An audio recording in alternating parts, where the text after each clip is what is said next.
Namaste and a warm regards to everyone. I am Rosie Giri from Nepal Live Today. Today is August 12th, which marks the International Youth Day. And this is the wonderful opportunity for government and the concerned authorities to draw their attentions towards the youth issues worldwide.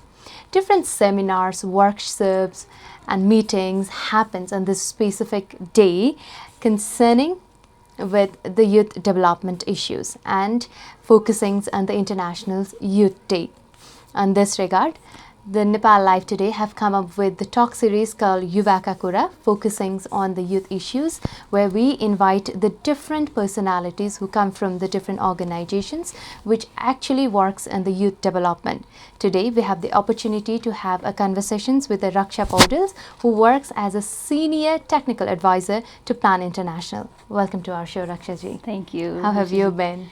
I'm good, doing good. And how you are planning to celebrate this International Youth Day?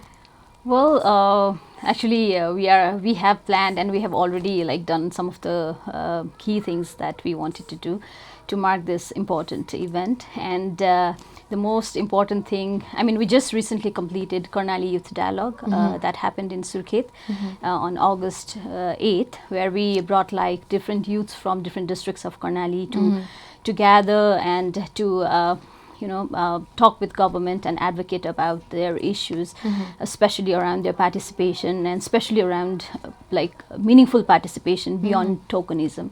So it went well. It was inaugurated by the Minister of Social Development of Karnali Province in presence of the Vice Chair of National Youth Council and all the major stakeholders from Provincial Assembly and different other ministries of the Karnali Province government. Okay, before entering into the real conversations, what do you think that the importance of the event this International Youth Day, how does this event empower the young visionaries?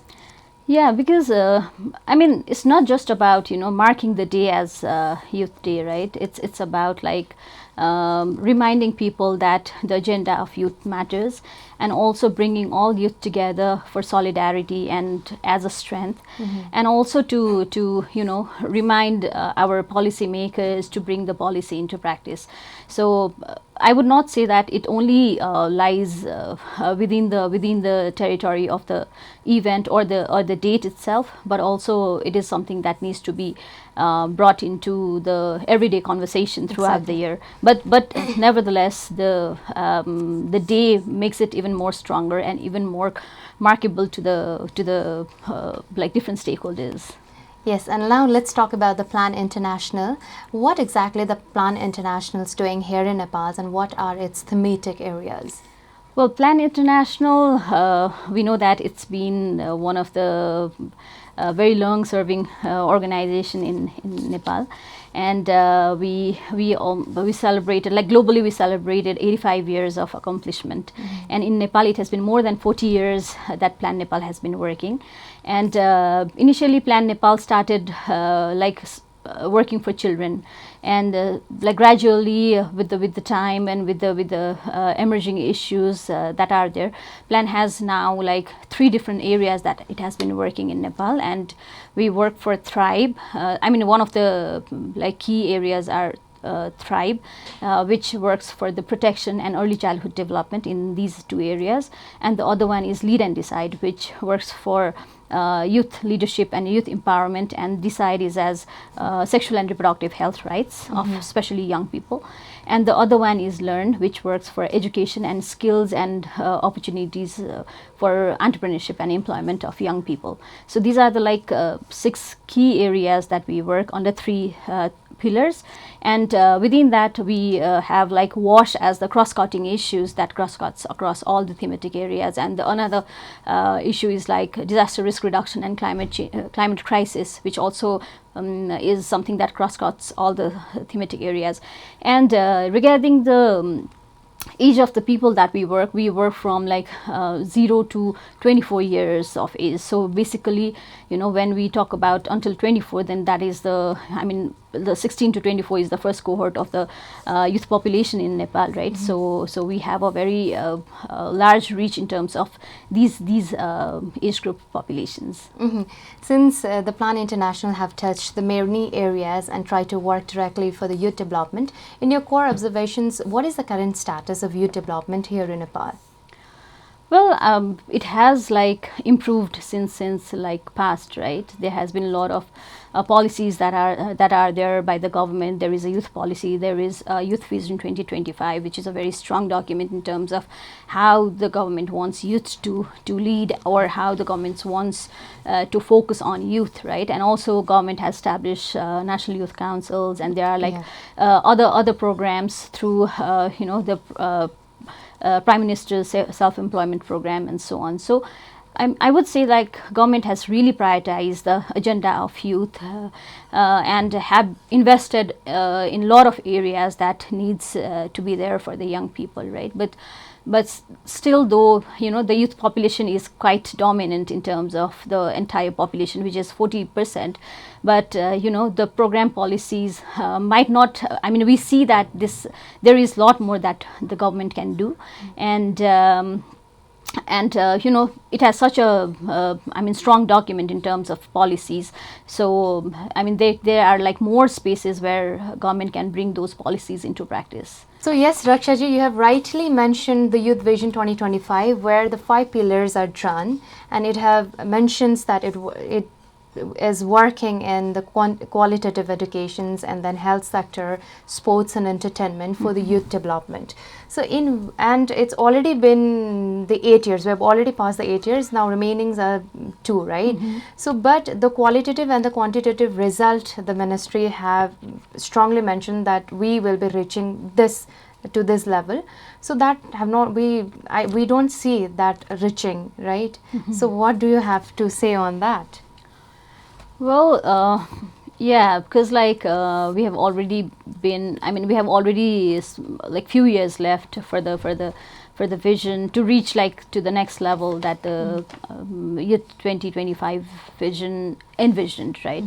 So, but then I think we were waiting for the midterm review of the Vision 2025 as well, to see how much the government has progressed in terms of what the government expected, or set its goal in terms of where it wanted to reach, right? But then it has not happened yet. But I think I understand that the process is going on, and there must have been like some of the the benchmarks that have been crossed and that have been in place, and not the benchmark.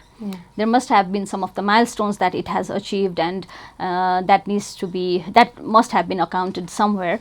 But when we see in general, because like I could not refer to the data right now because we don't have that data in terms of target versus progress, right? But like when we look from outside, we had this same conversation during the Karnali Youth Dialogue as well, because the youth policy explicitly mentions about we would include youth, especially from the Karnali region. But then what has been done to the youth of Karnali so far? What has been done as significantly important to bring changes in the lives of the Karnali people. So similarly, like we have seen, like there has been a lot of brain drains and a lot of like young people migrating to other countries, including the Gulf countries, and even for work to the other countries and for education, right? So I mean, I would say that, in my personal opinion, I would say that is an indicator of something not significantly happening at the country, because of the fact that young people are migrating so much, both for education and work, is something because they don't find that platform and that opportunity within the country, right? So we still see like, these indicators are very important to us, and government would really have to think seriously in terms of what they can do next in relation to retaining those brains and retaining those potential minds into the country. Yes, when we see to the policies, right? The policies is just like a tiger roar, but when it comes out, it comes out as the sound of a cat. So when it's like policy into practices, is never seems to be happening the way the policies have been drafted. So what do you have to say to that? Why aren't we able to bridge that gap from policies to practices?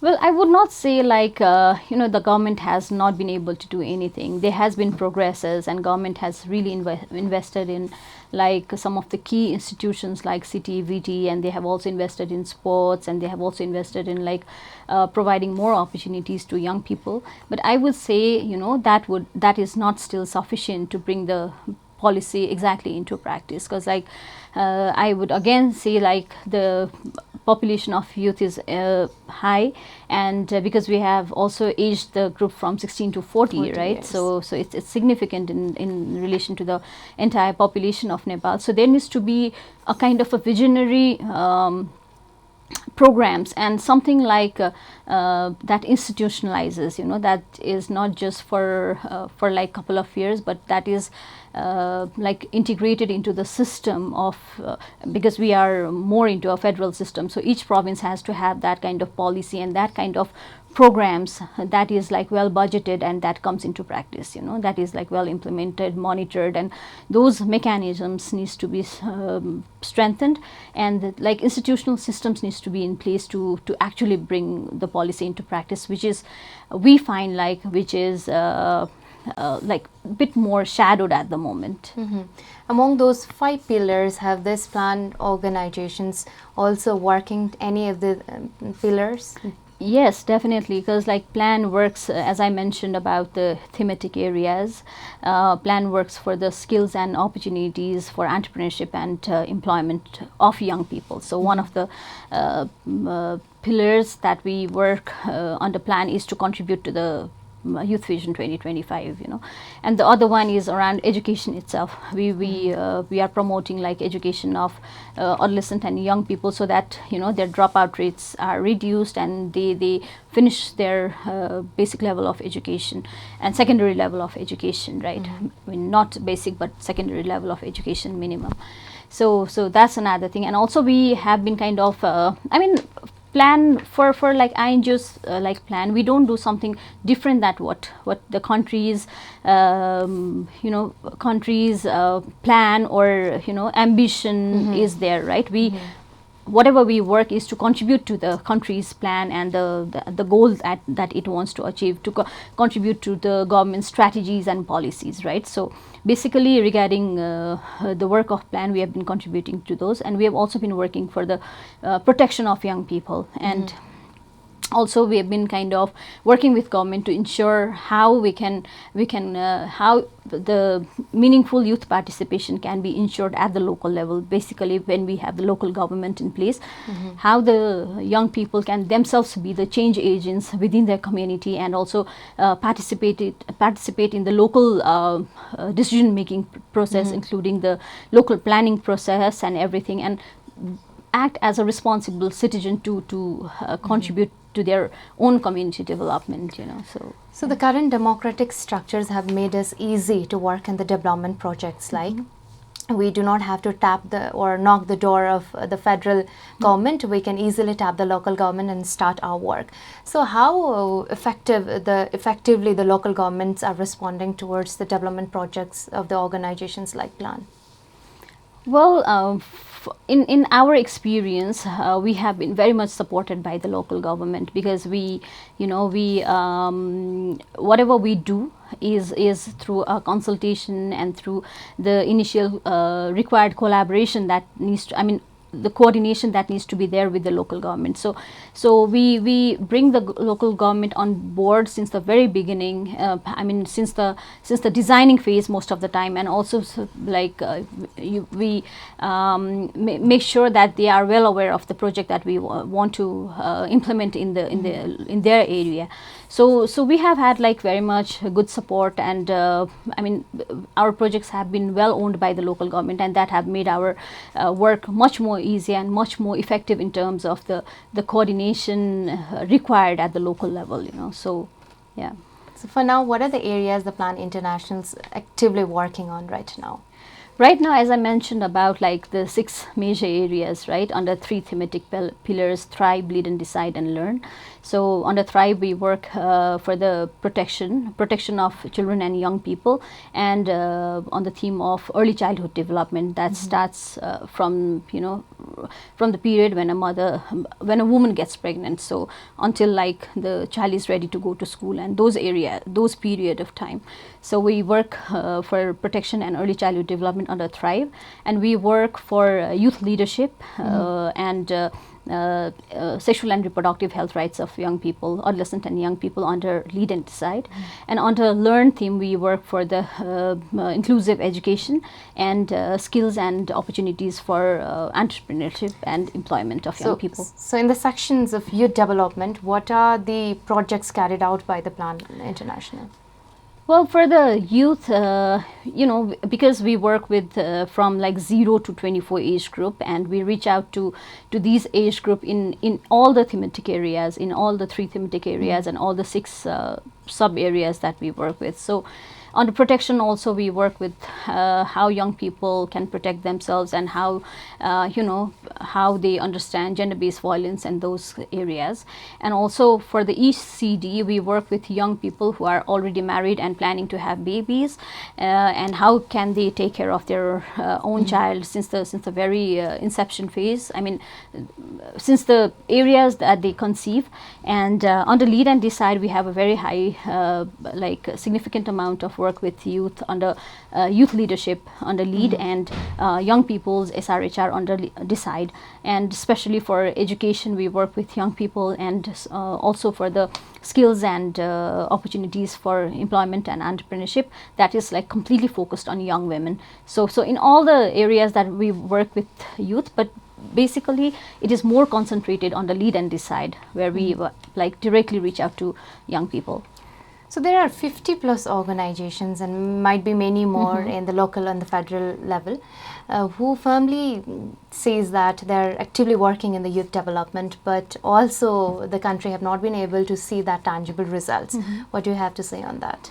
Yeah, maybe sometimes when we look at our own results, then we would we would proudly say that okay, we have reached, not maybe like 100%, but we have progressed significantly in terms of reaching to the target that we set, right, in terms of, let's say, number of people reached, and the key indicators that we set. And when we look at the indicators, similarly other organizations would have the same results, right? And but then maybe sometimes because INGOs, let's say, are the like small organizations compared to the entire government, right?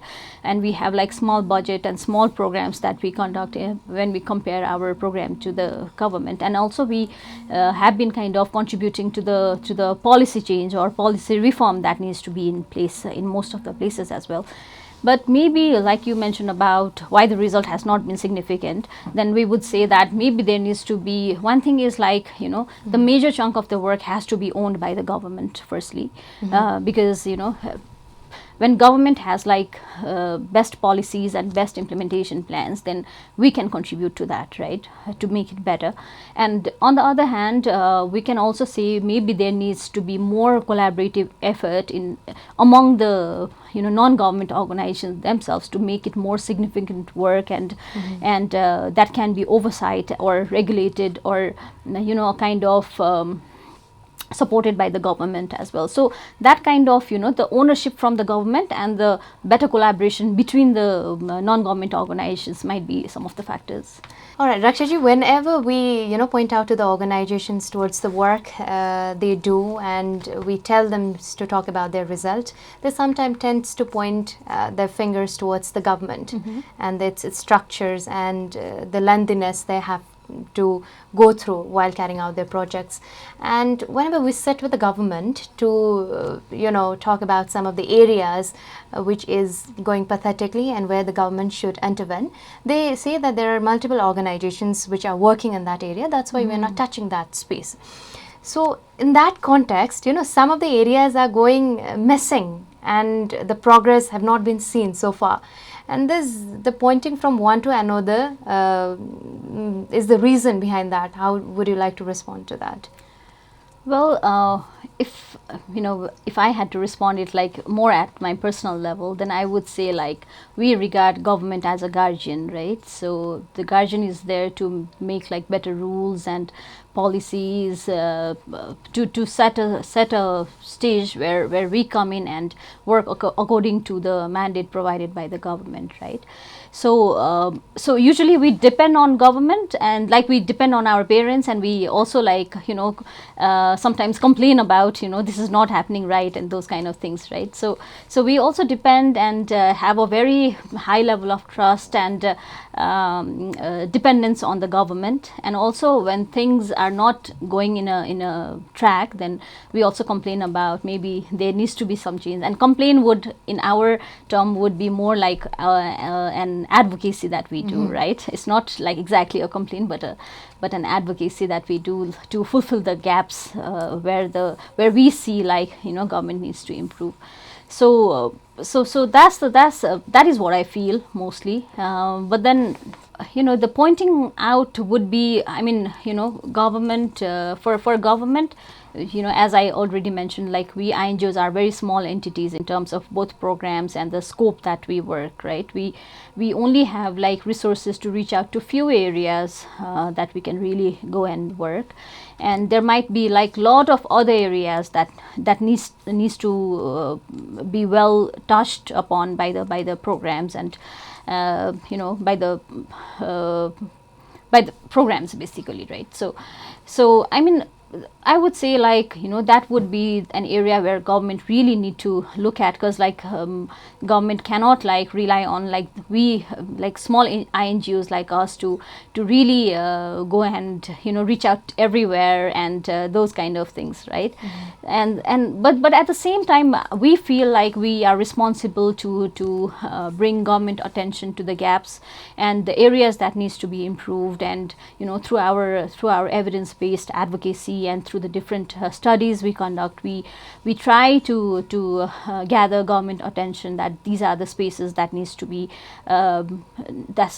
touched upon, or these are the population that are really been marginalized, and that they need to be brought into the mainstream of the programs and those kind of things. So that we do. But I don't think it's about like pointing fingers to the government, but like again like supporting to bring the policies of the government into practice and ensuring that the principle of SDGs, like leaving no one behind, right? So yeah.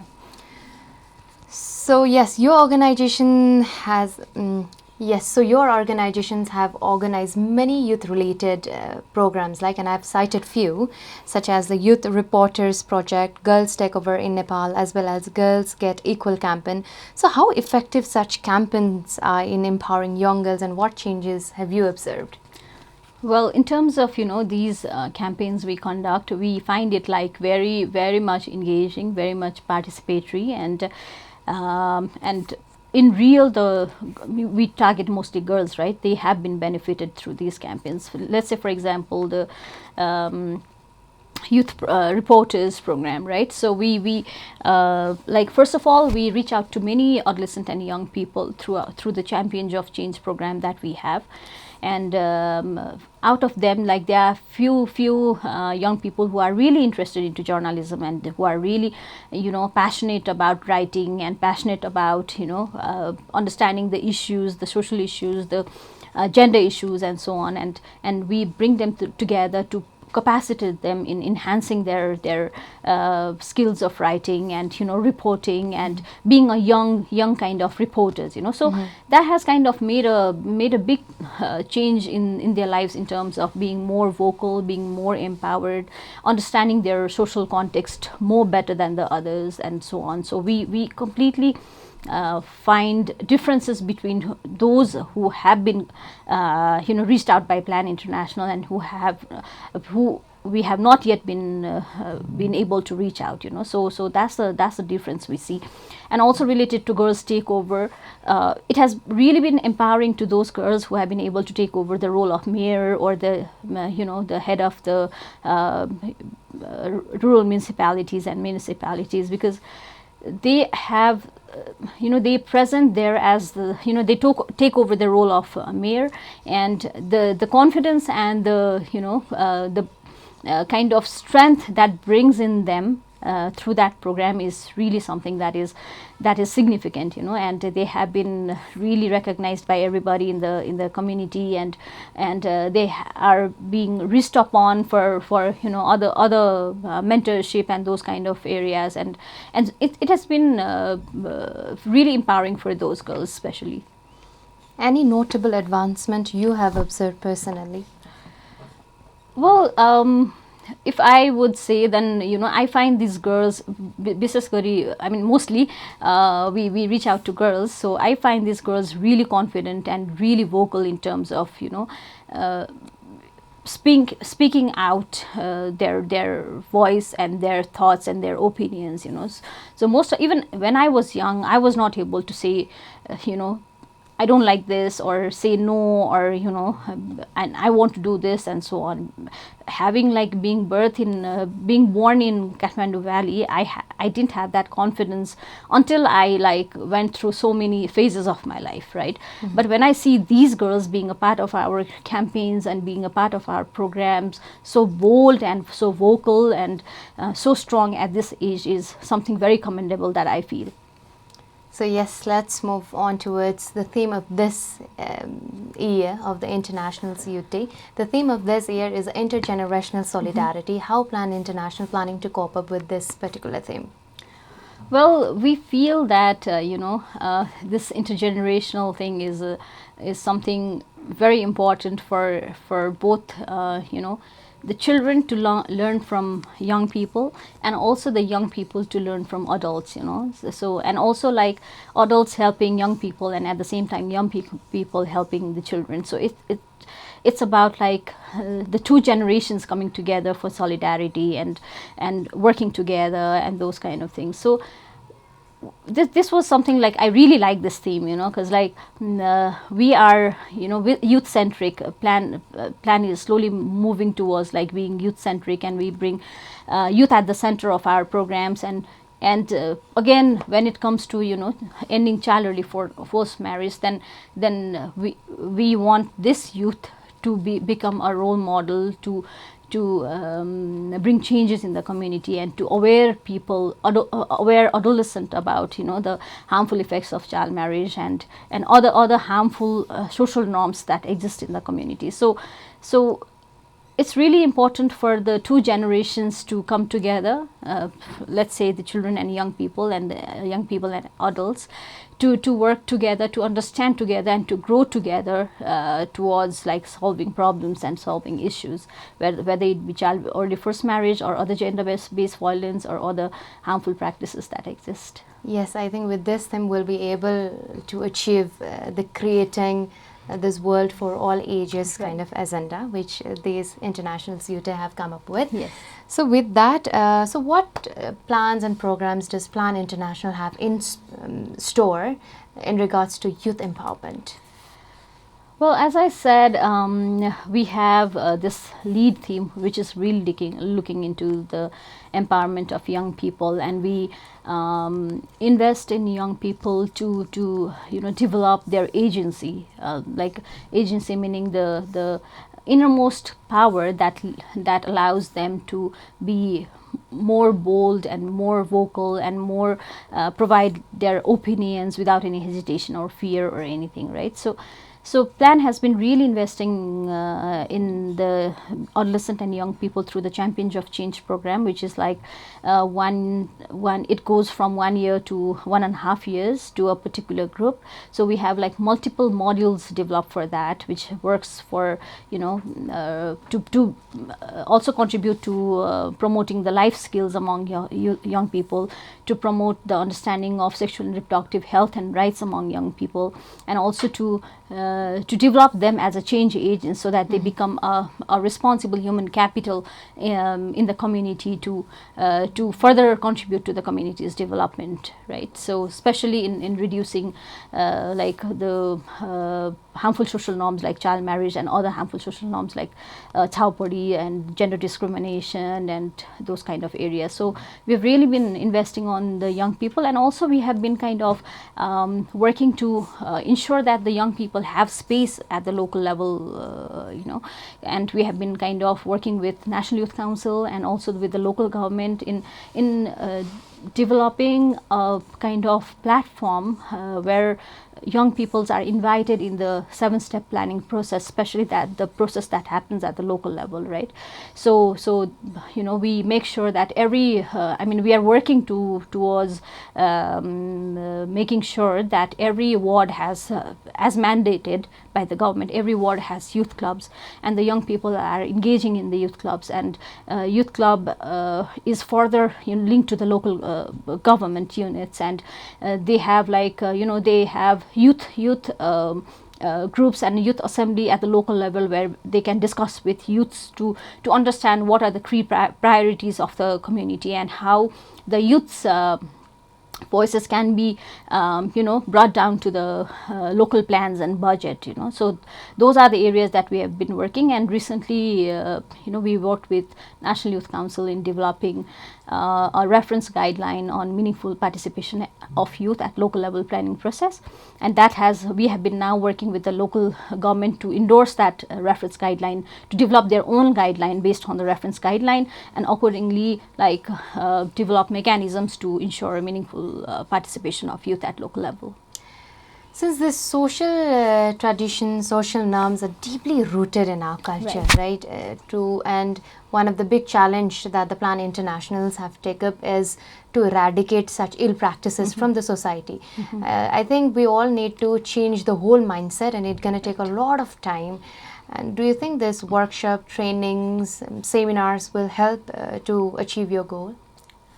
Well, not only workshops, training and seminars are a part of a long-term program that we implement, right? So definitely these bring a series of these programs does bring the change, but there needs to be a continuous process that needs to be in place, right? So we work for a long period of time in a particular community, and we continue our work, because changing mindset is not an easy thing, and it doesn't happen in one day, right? So it needs a process, and it needs time, and it needs a continuous effort to bring that change in mindset thing. So we have different approaches for that. We work with the adolescent themselves, we work with their parents and guardians. At the same time, when it comes to harmful social norms and practices, it's even more ingrained, right? So we also work with religious leaders and the traditional healers that are there, who have strongest voice in the community to bring that change in the mindset. But do they really agree to align with the organizations like Plan and work in changing the mindset? Yes, it needs time. Even they need time for changing their own mindset, and we have to put on a lot of effort to change their mindset first. But when, for example, let's say about ending child marriage, I would be happy to say that we could convince them, to make them understand that early child marriage is not going to make any good in the life of children and young people. So they are the one who can contribute to stopping child marriage when it is below 20 years, and they have we have been able to convince them, and they have also understand that yes, this is something we really need to stop, and we can contribute to that, and they have been able to come together and work for the same. They would when parents come to get their children married, then they would ask for their birth, that China kind of thing. They would look at the horoscope and identify if the age is too small, then they would say maybe the time is not good now, and you need to wait for some more years and until they cross their 20s and so on. So there has been, a lot of effort needs to be there, but then they have been able to do that. So we have almost come to the end of today's conversation, Rakshya ji. Before going, what is Plan International visions for the youth of this country, and what kind of support and the cooperations are you thinking to have from the government level to achieve that goal? So plan envisions a world where every girl stands strong, so to achieve that goal, or to get that ambition, plan has an ambition to work with youth, because plan thinks that youth are the very strong potential contributors towards reaching that goal. So plan has kept youth at the center of all its strategies, and we really think that investing in youth is much more effective to get to that goal, because youth are more, they have more potential, they understand things more easily, they have more energy and strength to bring about changes and to work with determination and those kind of things. So to bring about a change, youth can be a key population that can be invested on. So plan has been working to invest more on youth, put youth at the center of its programs and strategies, and accordingly build their capacities and engage them more meaningfully, and achieve the aim that it has envisioned.